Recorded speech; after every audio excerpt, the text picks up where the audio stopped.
studio. Where's my whiskey? Hey everybody, welcome to Restaurant Success Club. Super excited this week. We're going to be talking about building your brand. I have three brand rock stars with me today. One of our regulars on the show, Canada's restaurant guy, Jay Ashton from Canada. We also have Scot Turner, a repeat gentleman from London, and a new guy on the show, but a good friend of mine, Bryan Meredith. So excited about today. Hi, guys. I'm going to start with, there's really three things that we want to try to accomplish today. We want to try to encourage people to build their personal brand and their business brand. We want to give people the blueprint on how to do that. And then also, this is an opportunity for you to elevate your brands and part of the storytelling out there. So we're going to start off first with one of the things that I wrote in my newsletter was you've got to be able to tell your story. That's part of building a brand. So let's talk with Bryan, since this is his first time on the show. If you want to kind of talk about your brand and kind of the story of how you got there. Well, that's a big question. Do I want to talk about my brand, or do I want to talk about how I branded my restaurant when I opened it first? Let's go with the restaurant. I opened a barbecue joint in Charlotte, North Carolina. You don't open a barbecue joint in North Carolina with the comments of, "Hey, we're better than everybody else. Come enjoy our food," because that doesn't fly. You can't sell that. So we knew we had to build our brand so that we'd be recognizable, so that when somebody actually took a bite of our product, they would register that with our brand.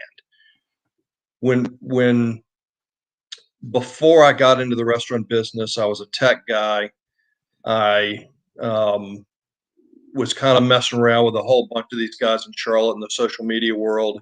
We were talking, we met everybody on Twitter, met a guy playing basketball every Saturday morning with a bunch of guys we met on Twitter, who was a restaurant marketing guy. Make a long story short, I said to him, "Hey, listen, if you've got a client that's not doing their thing, let's buy them, turn them around, have a good time, and go down that road. And how hard can it be, right?" My wife wanted a small sandwich shop. So 3 months later, we were standing in a 6,000 square foot restaurant we were about to open. And we created a brand. And we promoted the crap out of that brand to our social media network. And granted, this was in 2012, really at the beginning of the social media craze, right? And so probably 90% of the people that came into our place in that first month or two were people that we had reached out to via social media and blasting our brand. And we blasted that queue and everywhere. And it almost became synonymous with, if you wanted to have barbecue downtown Charlotte, you went to the queue. That's where you went. And then the food kind of took care of itself. So fast forward, we went from having that little shop to having 4 brick and mortars. Then we were in the baseball stadium, the Hornets basketball stadium, the hockey arena, Charlotte Motor Speedway. It was crazy how big that whole thing blew up. And honestly, hindsight being 2020, it was clearly because we built a brand that could be recognizable, and people saw it and matched it up with, "I heard it's good, let's go." So there's my brand story for you, Monty. How's that? Yeah, that's great. And then do you want to talk about Bryan Meredith coaching at all, or save that for another conversation? Yeah, I mean, let's save that for another time. I mean, this is all about branding, right? So let's talk about how we're branding our companies and ourselves. Okay. You guys notice my Hawaiian shirt? That's I just want everybody to know that I was doing this long before Rev was, for anybody who knows who Rev is. and I even have confirmation because somebody in Las Vegas made a post on LinkedIn that said, to set the record straight, Bryan Meredith was wearing these shirts before Rev. So that's part of my brand. That's important factual information. It is. Now, Scott, how about you with Auden Hospitality and your personal brand? Yeah, I mean, they're two very different things, aren't they? But they both feed into one. So I think where I set off when I came out of employment and started to decide to do something for myself is I wanted to share as much value as possible that could show what my expertise was and what my experience was, and more importantly, why someone would want to buy from me. So it was about turning up every day and being the guy who gives loads of value, loads of support, loads of tips to people to help them improve what they do. And then if they start struggling with what they're doing in terms of using that content to implement, I'm there to help them fix that solution. So that was what my personal brand was all about. Still a thing today of why I do the podcast, why I do the newsletter, why I go on LinkedIn every day. It's about offering as much value as possible. People who might ultimately end up buying a product or a service from me in the end. I think when it comes to the best there, I never wanted to be a one-man band. I always wanted to be a bit bigger than that. So the way I positioned my brand from the start was very much around personal brand was me. I was very authentic in everything that I did. And then my business, so Auden Hospitality, was very much positioned as Auden Hospitality. And I was very clear from the start when I sat down with my branding people that had to be two separate things. So when you go on the Auden website, you won't see many things of me other than when we have the team page and we talk about who is part of the team. And that was a really conscious decision. The other thing was when I was looking at the brand for that, it was very much then about understanding what my niche was and who I was talking to, making sure that brand sat in the right spectrums of who those people were. So my target market, upper 4-star hotels, lower 5-star hotels, lifestyle boutique. If I all of a sudden started pitching a website at Holiday in premiering people, I'm not going to get the market I need. So everything from the branding, the look and feel, the way we position things, the tone of voice, all of that makes a big impact into how that overall look and feel was. And then finally, the other thing from it was I always wanted the brand to be synonymous on its own. So if you go onto the website, you'll see quite often we drop hospitality off Auden and we use the sub mark, the icon, quite a bit. And one of the things that I've always been passionate about is making Auden as a phrase stand on its own 2 feet, and making the sub mark synonymous with the brand so that it can be used in use cases as well. And it wasn't all driven around Auden Hospitality. There's a few little bits in there that really was kind of I was quite passionate about at the start that helped position where the brand was and what the brand was going to become. And then how that then fit in with my personal brand is it was very much my personal brand was the voice of the knowledge expertise, and the business brand is much more factual, and it's the look at what we've done and look at what we do as a, and is much more about education, knowledge, and experience. Yeah, that's great. That's great. How about you, Jay? Canada's restaurant guy. Talk about that brand. Well, there's that. Well, I'm going to lead in, Monty. I know you know that I don't typically talk about this, but I was also the national brand activation manager for the largest food company in the world. So I did that for 12 years. So I've got a good taste of the corporate marketing side on what building brand is from that perspective, and then building a media network brand inside of a big brand like that, and then to offshoot it into my own brand, Canada's Restaurant Guy. So I've had a really interesting journey of brand building, and you know, it's similar to what Bryan and Scott has said. Is I find that one of the things that I feel is an importance when it comes to building brand, no matter if it's a big corporation or yourself, it's all about the amount that you put out and why you're putting it out. And if there's a common goal at the end of that why, I think you win. And for me, building the brand that I have today within Canada as the restaurant guy for Canada was I wanted to give back. And that was the goal. There's nothing more other than telling the stories and sharing my experience is with the industry to be better at what they did. And that's it.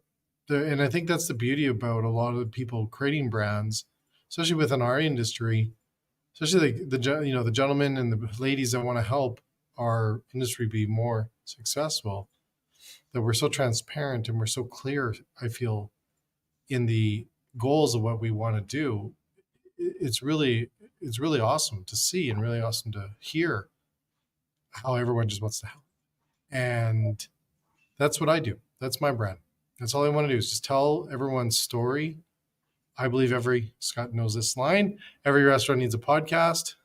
And I think the more that we can hear the stories of the people and give them the platform and the voice, or even the space to be the voice, I think is important. And I think when you build your brand, if you can put your others in front of you, your brand will succeed. You know, I think we've done 1,500 shows on our podcast channel, and not once did we talk about ourselves. You can go through every one of them. Not once did we talk about ourselves. And I think that's important. That's one of the biggest things I think I've learned in creating brands is when you put your brand in front of others as look at me, you're going to lose.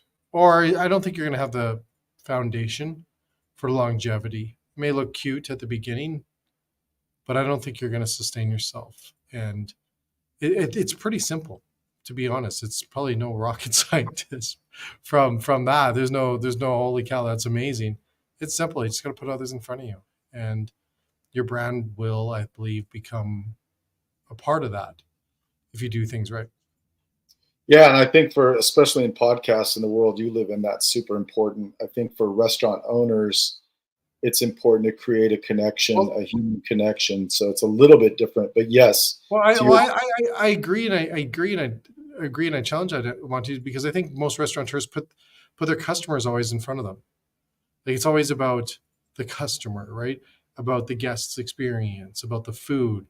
I think they do, and then I also agree that sometimes they're putting their business caps on, making sure that their businesses are driving forward, right? So, I think it's a little bit of both, like you said, but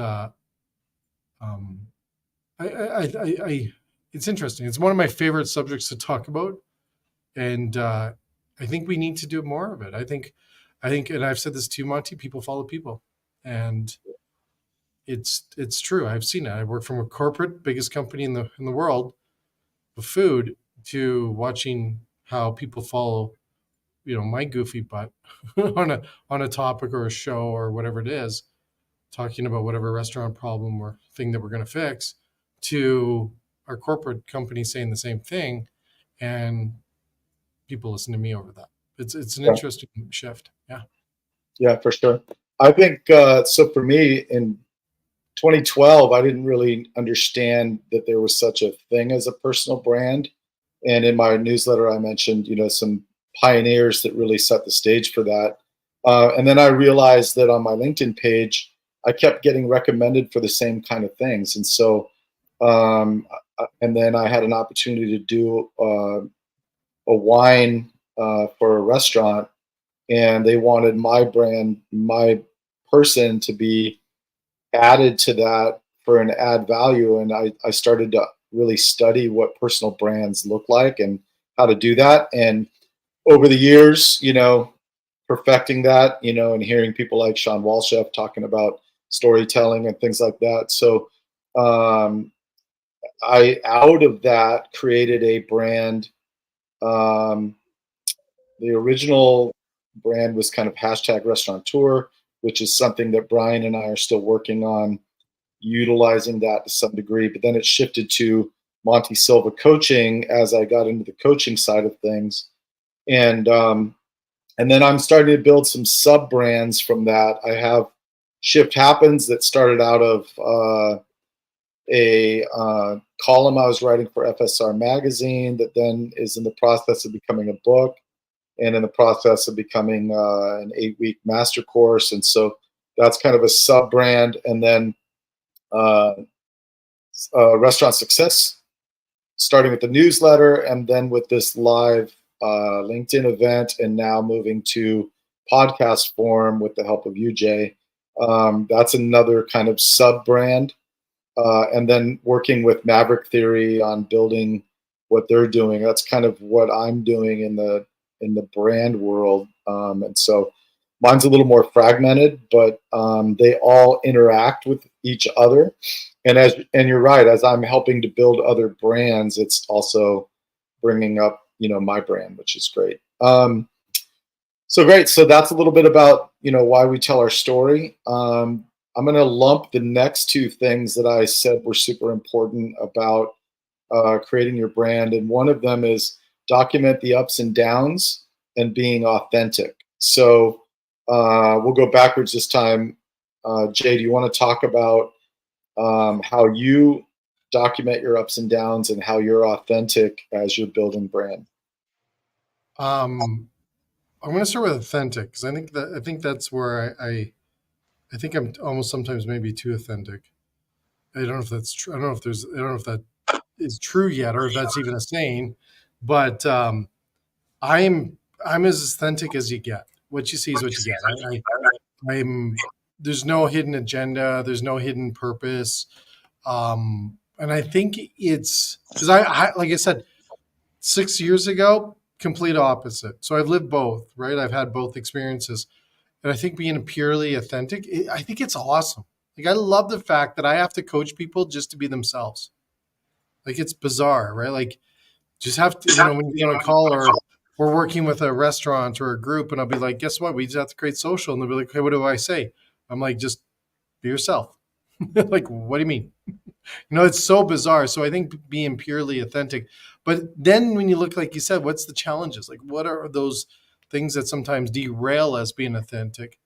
Is that you're exposed now. And I think that's the part a lot of people sometimes have a little bit of a challenge with, is being completely transparent or exposed, because sometimes we want to hold a little bit back from what the public sees us or what people perceive us as, and I think that you have to get kind of used to that if you are trying to be out there in the public a little bit more than maybe others.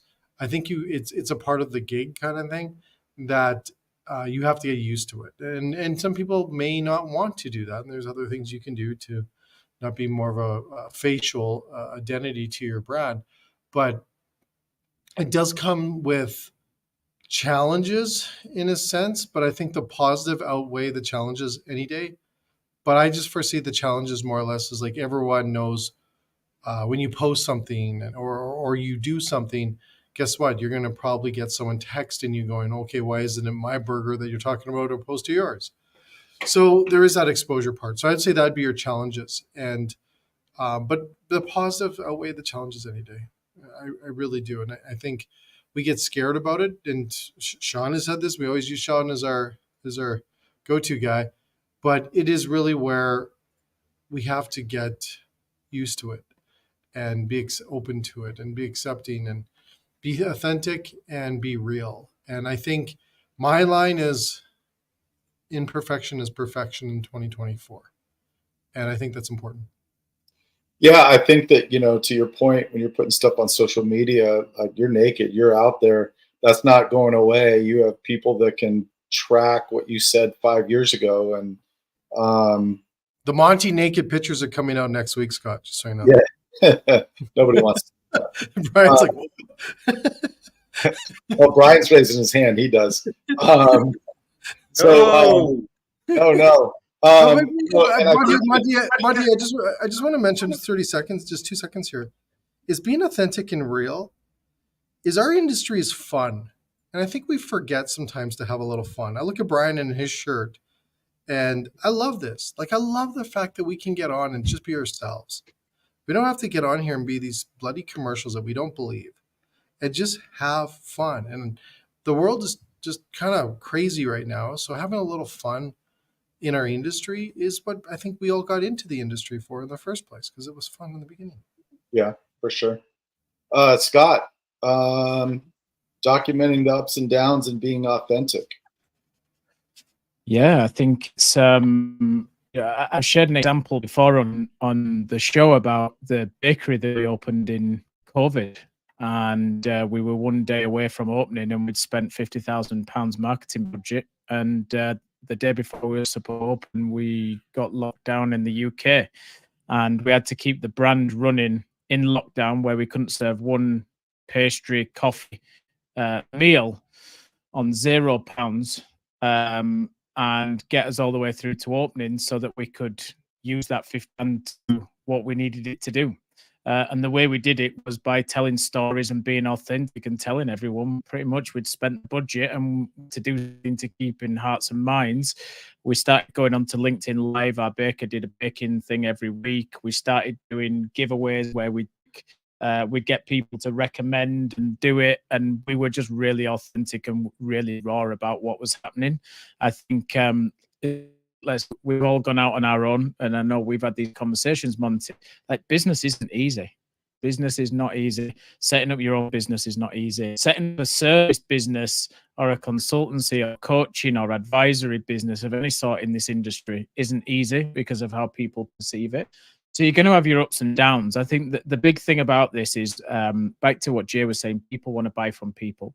So when things are going well, tell people. When things aren't going so great, be vulnerable, because sometimes those vulnerable moments can have as much impact as the times where you're shouting from the rooftop, "Go, look how I am, look at how great this project was, look how much success these clients had." So I think being authentic and showing people the good and the bad helps. I think, you look at some of the entrepreneurs of today, and you look at some of the ones in the public faces. And, I listen to Dyer, the CEO, all the time. And what's the one thing that comes up on every single interview that he does with entrepreneurs is, at some point, there's vulnerability. There's some point there's failure. At some point, they've had to take a risk and it's gone wrong. But they keep the determination. They keep the obsession with getting to where they want to get to. And at some point, that one thing clicks into place and does it. And I always laugh with my wife. She's always like, honestly, you have more things going on than even I can keep up with. How can you keep on top of them all? And I'm like, one of these harebrained schemes, one of these crazy calls I sit on with people, one of these times when I meet Bryan in a pub in London, miles away from where he lives, to enjoy a Guinness. At some point, one of these things is going to come back and he's going to go, "Scott, you deserve this, bang." And I'm going to be on Diary of the CEO talking about my failures, the times that I took a risk, because that one time it was the right time, and it went forwards from there. And I think, what is my moment like that right now? It was when I jumped on a call with Sean, and he was like, "You're doing great stuff, doing written content, but when are you going to start doing video? When are you going to start doing a podcast? When are you going to start giving people other reasons to listen, watch, or read?" From that point on is where I went into doing the newsletter, the podcast, and things like that. So I think being really authentic, being vulnerable is a huge one. One thing I want to say on this one as well is, when people say they want to help, ask them for help. When people say, "Email me and I'll give you this," email them and get that. I was listening to the podcast that Sean was doing with David Meltzer the other day. And as part of that podcast, he's like, "I give away for free. All someone has to do is email me, tell me the story, and I'll give them it for free." And I was listening to it going, okay, what have I got to lose? I was watching my son play soccer on Sunday morning on the email. And I was, "David, this is my story. This is what I want to achieve. I'd love a copy of your book within 6 months.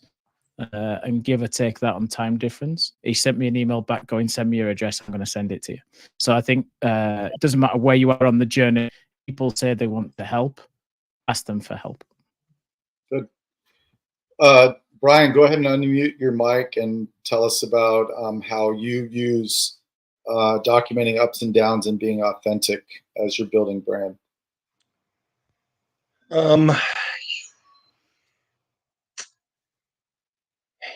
I hate to say this, but I really don't document a lot. I do a lot of A/B testing, and if it doesn't work, I just don't do that anymore.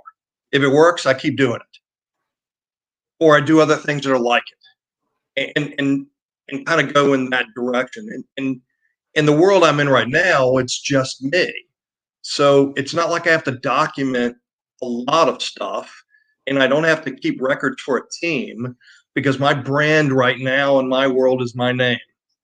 And when I'm done, it won't matter about my brand anymore because it's not something I'm going to pass it on. And so from that perspective, I've never achieved an up where I didn't take, and people that are complacent and are happy where they are will have fewer ups in their life than others who are willing to put themselves out there, take those chances, take those risks, have trust in themselves, believe that they actually might know what they're doing, and try it and go down that path. And I'll give you an example. I'll still go back to my stuff. It was long before podcasts and all those kinds of things that we're all doing now. One of my partners, who was a minority shareholder in our little business, I brought him on board because it was partially his idea to have me throw all my money away. I said that with humor, and he had a face for radio, as he used to say. So when the news guys always came around and always wanted to interview somebody, my wife ran. He looked at him and said, "Nah, not this face," and I was the guy with my shirts, and so we made it known to every news station in town, if you have a story and you need a restaurateur to talk, come get me. I'm here. I'm available, whatever. To the point that we had a guy one time who came into the restaurant and he said, "Hey, I want to see that guy that's on the news every week." Because that's what he perceived, because he saw me on the news a lot. And he goes, "We're bringing this rock festival to town, and we think you'd be a good fit, and we want you to come out here and sell your barbecue on site and blah, blah." I said, "Okay, fine, let's have a talk." So we went through this whole talk, and at the end, he said to me, "You cannot make enough barbecue to sell to all of our people. You will run out before the weekend's over." I said, "Challenge accepted." We went out there. We sold $50,000 worth of barbecue sandwiches out of a tent in the rain in 2 days. The food management company that managed Charlotte Motor Speedway, which had this land that this weekend heavy metal rock concert was at, were so stunned by the amount of money we sold on day one that their entire executive team was behind our tent watching this the second day. Because of that, we'd been trying for 2 years to get ourselves into the arena where the Hornets play. And every year, the food management company had an issue. It was the same food management company that was standing behind our tent wondering how we could serve food so fast. So guess what? Because of us taking that chance on that little rock festival, the following year, we had 2 concession locations inside the arena serving food at every event, including all the Hornets games.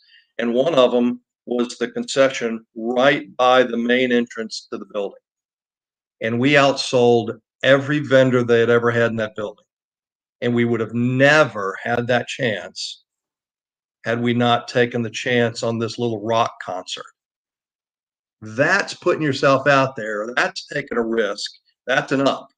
It could have gone horribly wrong. Fortunately, it didn't. But those are the kind of things you have to do. So do I document it? Sure, because I remember it. Did I write all that stuff down at the time? I probably did, for our staff. But so now, not really too much. But I will say this: you can't jump from one plateau to another plateau without being yourself, because you remember who you are, and you'll forget crazy ass stories you tell if they aren't true. And you have to be authentic in what you are, what your brand is, what your business is, and what your food and everything else is. And people will remember that, and they'll keep asking you back. Yeah, that's great. That's great. For me in building, first the Monte Silva coaching brand, and then followed by that the Shift Happens brand, is I confessed that I was an idiot early in my career, made a ton of mistakes, and some of those led to divorce and burnout and failure, and had to reinvent how I was going to lead people and oversee restaurants and all of that. And so, interestingly enough, all of the clients that I've had in the coaching business have all either been someone who wanted to work on the business and not in it and not be burned out and learn how to have some work-life balance, or to learn how to put processes in place and then the right people to manage those processes to be able to scale and be successful and not have to do all the work yourself. And so being authentic and sharing my lows help people identify with me, and then sharing the ups of how I overcame those things is what then attracted people to call me and say, "Hey, look, I've been in the same spot you've been in. I want to get to where you are. How can you help me with that?" And so by being authentic and sharing that I'm not perfect by any means, and sharing my lows and highs, really helped identify the kind of people I wanted to work with and made it really cool. So the next couple things that I talked about in the newsletter was using video and being consistent. So I'll start with you, Bryan, and just talk about, you obviously said your partner he had a face for radio. Talk about how you've used video, and you and I have had a lot of talks about how I just need to be consistent with continuing to deliver day after day, week after week, and how that momentum eventually catches up with you. So if you want to kind of talk about, how you've used video and how, being consistent really makes a difference in building your brand. So, I'll share another short story from my days as in my restaurant. I was very fortunate enough to have good timing, so that when the news person calls, and when they do, they call and they go, "If you can call me back in the next 5 minutes, we'll do this," right? And so you have to kind of be aggressive and call them back. And I was very fortunate that I was on TV a lot, probably more than I should have been, to the point that I had somebody send a note through our Facebook page, and she said, "Just how many of those shirts do you own?" Because I made a point of never wearing the same one twice. I learned that from one of my label licking children, who she couldn't wear the same outfit twice. She would give it to a sister, sell it on whatever, and get a new one. And so I kind of learned that, yeah, we were promoting our company brand, but I was developing that brand of my own at that same time. And it was through the visualization of, here, this is who he is. You can recognize him, because in North Carolina, when you walk around with a Hawaiian shirt on all the time, you kind of stand out like a sore thumb. And I was okay with that. But that's sort of how it is. And so fast forward to today, you do things like these podcasts, and while I don't do one myself, sorry, Jay, it's just not my thing, but I get on some with some other folks like you, and I enjoy it, and it's good recognition for who you are and what you do, and you get an opportunity to talk about the things that maybe you know a little bit about, and hopefully share that with others. To one of Jay's point earlier, I was going to say, I never will forget a speaker one time who kind of, in the middle of his talk, he basically said, "If you help enough other people get what they want, you'll end up getting what you want." And I kind of live by that theory as well. And so, part of this whole brand for me personally is, I don't really do a tremendous amount of, "Hey, look at me, I can help you," as much as, "Hey, here are some of my thoughts. Maybe they'll help you, maybe they won't. I'm happy to talk to you. and go forth. And maybe that's a little bit of a different model than a lot of others use. But I'm also, 3 times everybody's age here, and I mean, I'm 97. I look pretty good for 97, and so I'm in a different stage of my life, and so right now, to me, it's all about how do I help other folks, and I think that first before I think about what's in it for me, and that's sort of the image that I want to portray, and I have the ability to pick and choose who I work with and who I don't work with, and so that gives me a little bit of a advantage because I get to be fun and I get to be brutally honest and I get to wear whatever the hell I want to wear. Yes, Chris, it is Zig Ziglar. Hey, Chris Frawley, you got any more questions or comments? I love having you. Chris was on a previous show. He's listening in right now. So if you've got more stuff to add, Chris, definitely jump in there.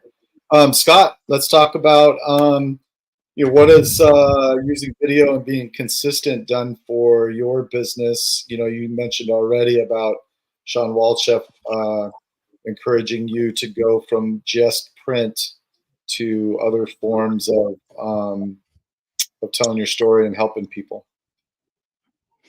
Yeah, I mean, listen, video is definitely still not the thing that comes easy to me. I'll be perfectly honest, but I think I've made a much more conscious decision around how to document things that are going on with video.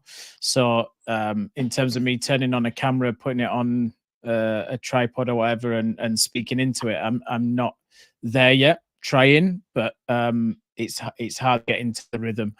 But when you're starting to do podcasts like this and it goes onto YouTube, the video sits there, the audio sits there. One of the things that Sean always says is audio, video, written as a format. And I think as much as you can get comfortable with all of those things and find a way of how you can repurpose what you're doing into those 3 formats, makes life really easy. I'll give you an example. The podcast, we do the podcast with people, goes out on all the podcast platforms. So everyone's there in audio, whatever's easiest for you to listen to.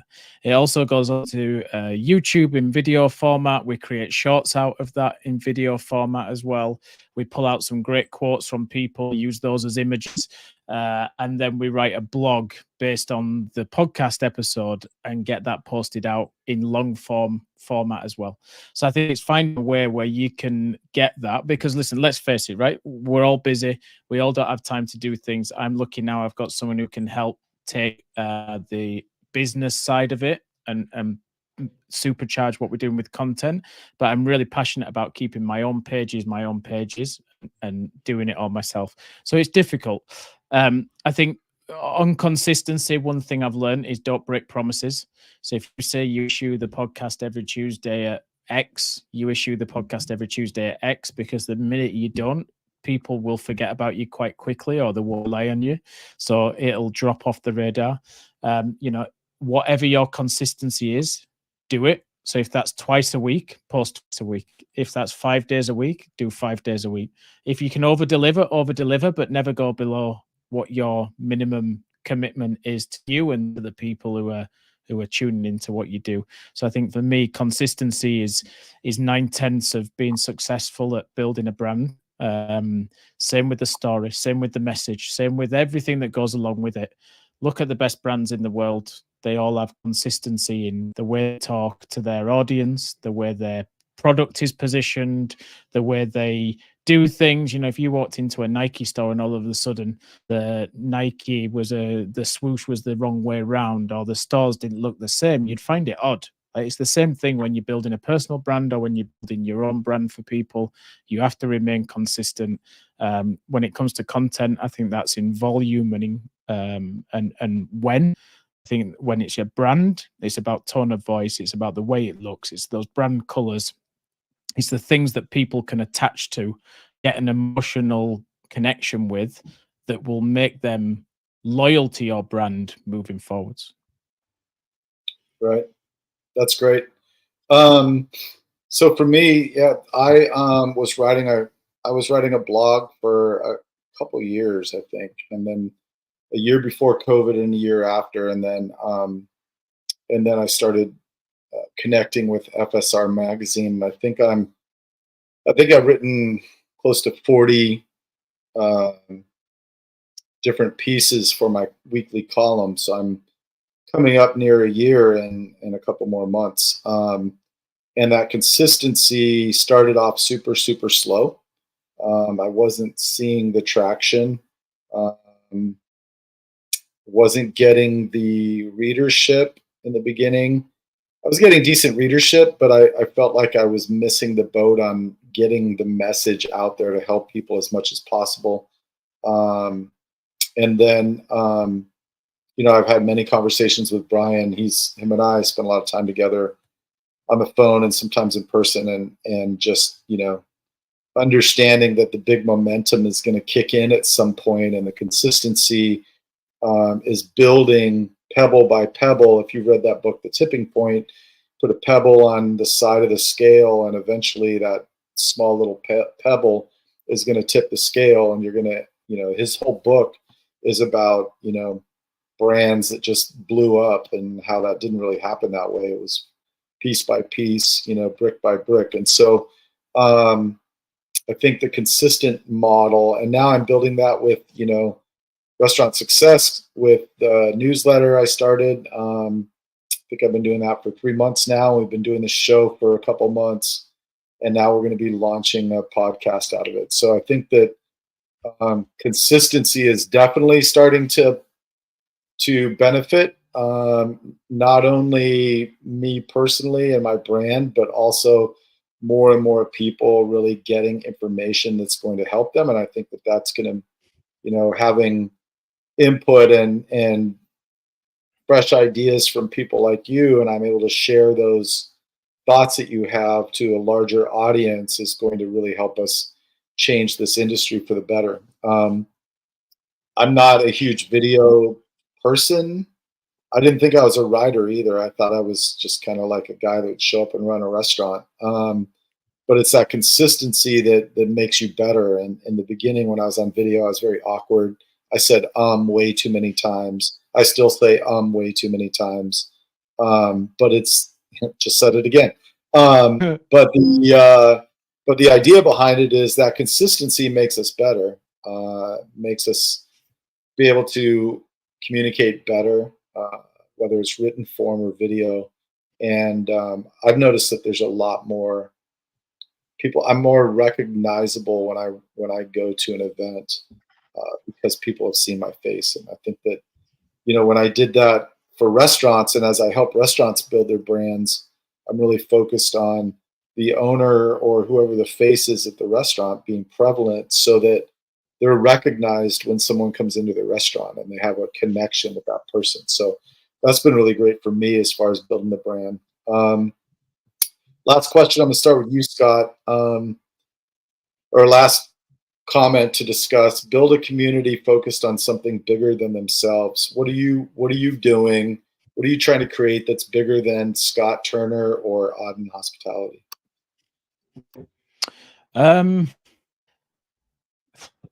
That's a really good question. I think I want to do two things. Firstly, from business, I want to create better food and beverage in hotels. I'm going to go back to my core message and be consistent.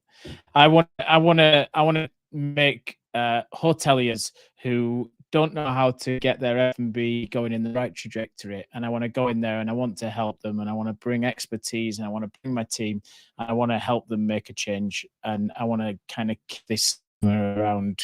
You can't have great F&B in hotels. That's the business side of things. That's the commercial side.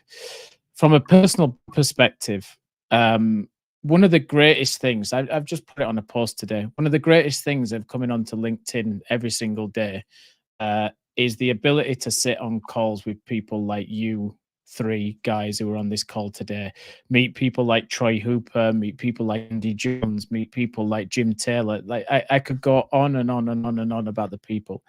And then the most amazing part of that is, even we're sitting in 3 different countries across the world. When Bryan was in London, we met for a beer. I just met Elizabeth Doss, who just did some gifts for me now in London not so long ago.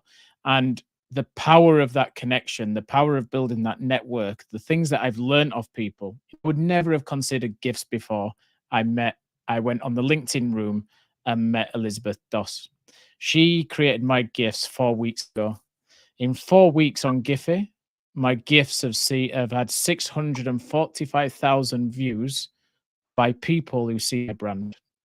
I would never have experienced that. I would never have had the opportunity to do that if I hadn't have met Elizabeth by being open, connecting with people and trying to learn more and build a network. So my personal thing is about how to come on this, Monte, and help you succeed and help you build your brand. You know, Jay came on the podcast. How do we do that? How do we connection with Bryan by meeting him in London? How, you know, going on to LinkedIn Lives and supporting Sean every time.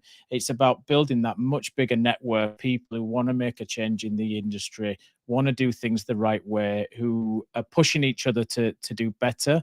And if I hadn't have met some of the people that I've met through LinkedIn, I honestly don't think I'd be in a place I'm in today because of the support, the success, and just the sheer will that these guys have helped me achieve by doing it when the days have been dark.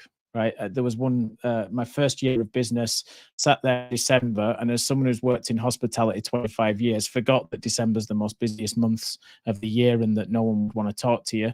Sat there with literally no business whatsoever, no projects whatsoever, thinking, shit, I've dropped the boat on this one. I sat there and I could have done one or two things. I could have sold, I could have had coffee with my wife every day, but I didn't. I sat there and I created a lot of digital products. I went through all my files over the years, created a lot of digital products, put them online. Some of them are for free, some of them aren't for free, but there's resources there that if people are struggling to get pre-opening checklists, how to sign a run properly, blah, blah, blah, blah, blah, and created this resource hub that's there available. And the reason I did that was because I went on call with someone and they sat there and went, what are you going to do with this moment then? Don't sulk. Don't sulk. Come out of it and go, I did X and it because of X, and take that as a learning curve. And I've always kind of kept that with me. So yeah, my personal thing is keep building community, keep helping others achieve, supporting people as much as you can. And it's back to what Bryan said. If you keep doing that enough, good things will happen to you as well. Good, good. Jay, I know you're doing a lot of stuff. How are you creating something bigger than you that people can find community in being a part of?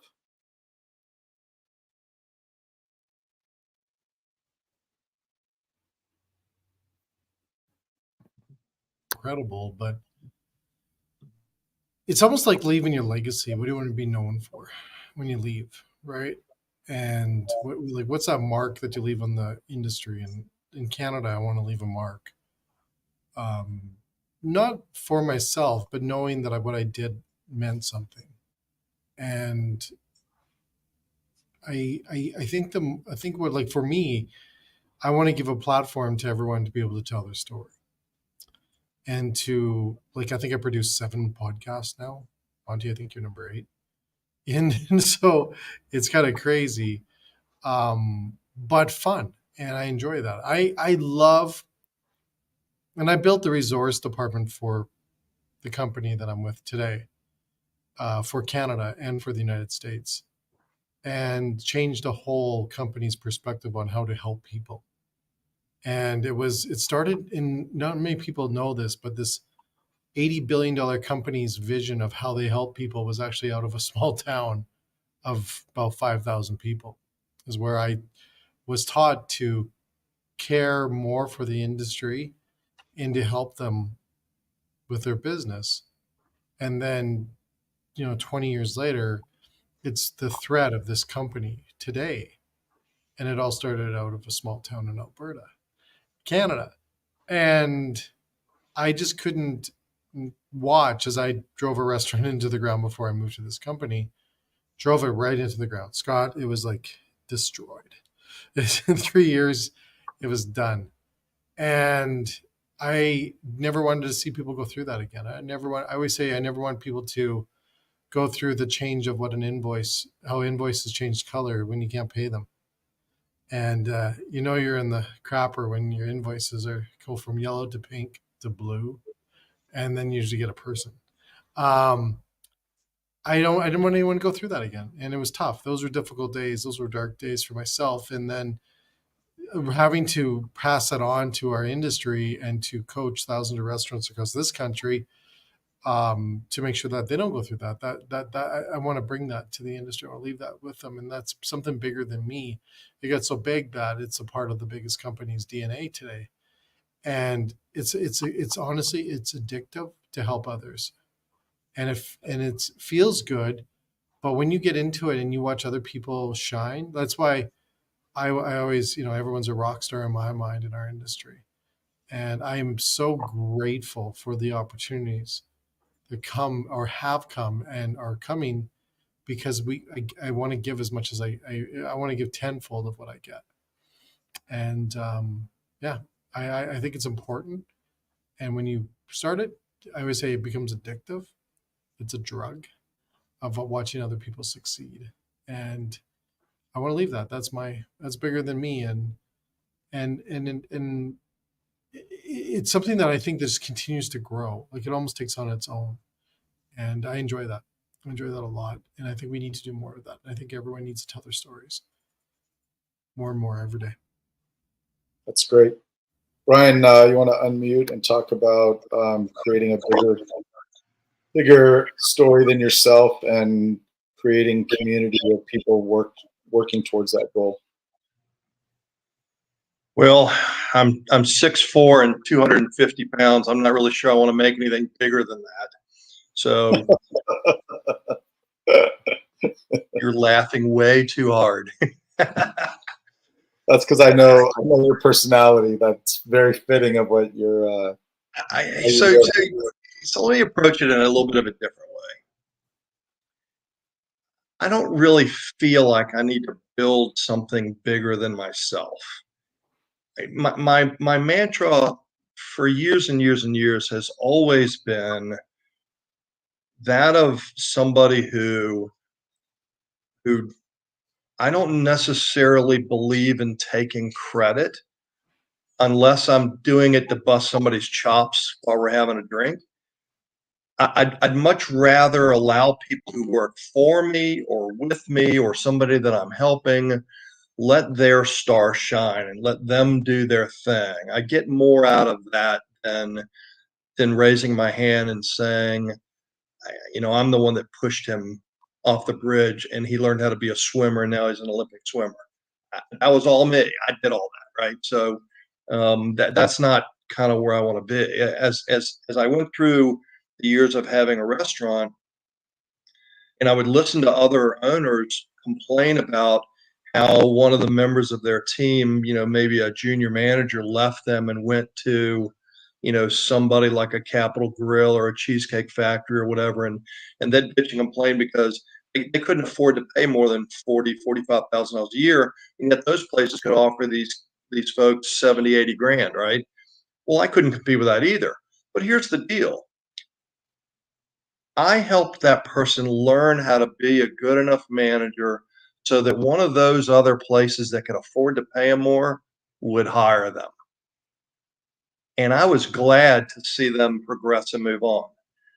And I learned that through my life of sports, where I saw coaches who their life's dream was always to take their ball player on their AA baseball team and let them go pro, because they had a hand in making that happen. The soccer team here in Sarasota that I work with, we had a dinner last night with some of the founding members, and we had a player on our pre-professional team last year, mostly college kids.